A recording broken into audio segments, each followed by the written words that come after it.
Hello friends, welcome to my channel. இன்றைக்கி நம்ம சேனலில் சிம்பிளான முறையில் நம்ம கத்திரிக்காய் உருளைக்கிழங்கு பொரியல் எப்படி செய்கிறதுன்னு பார்க்கலாங்க. ஒரு சாம்பார் சாதம், ரச சாதத்துக்கு பெஸ்ட்டு காம்பினேஷனாக இருக்கும். இப்போ பார்த்தீங்கன்னா கடாயில் கொஞ்சமாக எண்ணெய் ஊற்றிக்கிங்க. எண்ணெய் வந்து நல்லா சூடாகணும்.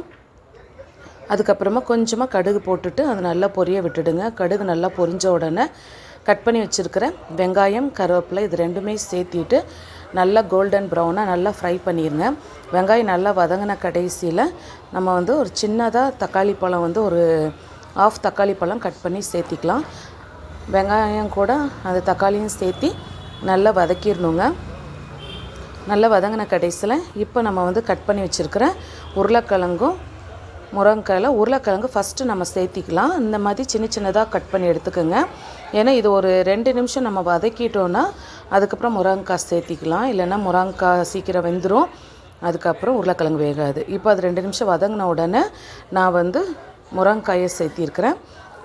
ஒரு 2 நிமிஷம் அந்த வெங்காயம் தக்காளியோடையே சேர்த்தி நல்லா உருளைக்கிழங்கும் முருங்கைக்காவும் நல்லா சேர்த்தி வதக்கிடணுங்க.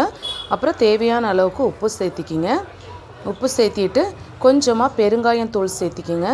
பெருங்காயம் தூள் சேர்த்திட்டு அதுக்கப்புறமா கொஞ்சம் காரத்துக்கு மிளகாய்த்தூள், கொஞ்சம் 1/2 ஸ்பூன் மல்லித்தூள், கொஞ்சமாக மஞ்சள் தூள் சேர்த்திட்டு ஒரு நிமிஷம் நல்லா கலந்து கொடுத்துடுங்க. கலந்து கொடுத்துட்டு இப்போ நம்ம வந்து இந்த காய் வேகிறதுக்கு வேணுங்கிற அளவுக்கு ஒரு டம்ளர் அளவுக்கு நம்ம தண்ணி ஊற்றினா போதுங்க. நிறைய தண்ணி ஊற்ற வேண்டியதில்லை, ஏன்னா சீக்கிரமாக வெந்துடும். நம்ம ஆல்ரெடி வதக்கிட்டோம், ஒரு 2 நிமிஷம் வதக்கினனால இப்போ நம்ம வந்துட்டு ஒரே ஒரு டம்ளர் மட்டும் தண்ணி அதில் ஊற்றி நல்லா மூடி போட்டு ஒரு 5லேருந்து ஒரு 7 நிமிஷம் வேக வச்சா போதுங்க. அந்த தண்ணி ட்ரை ஆகிற வரைக்குமே நமக்கு அது காய் வந்து நல்லா வெந்துடும். பாருங்கள், நல்லா கொதித்து நல்லா வெந்துட்டு அந்த தண்ணி ஃபுல்லாக ட்ரை ஆகணுங்க. சூப்பரான கத்திரிக்காய் முருங்கைக்காய் பொரியல் ரெடி. நீங்களும் உங்கள் வீட்டில் ட்ரை பண்ணி பாருங்கள். இந்த ரெசிபி பிடிச்சிருக்குன்னு நினைக்கிறேன்.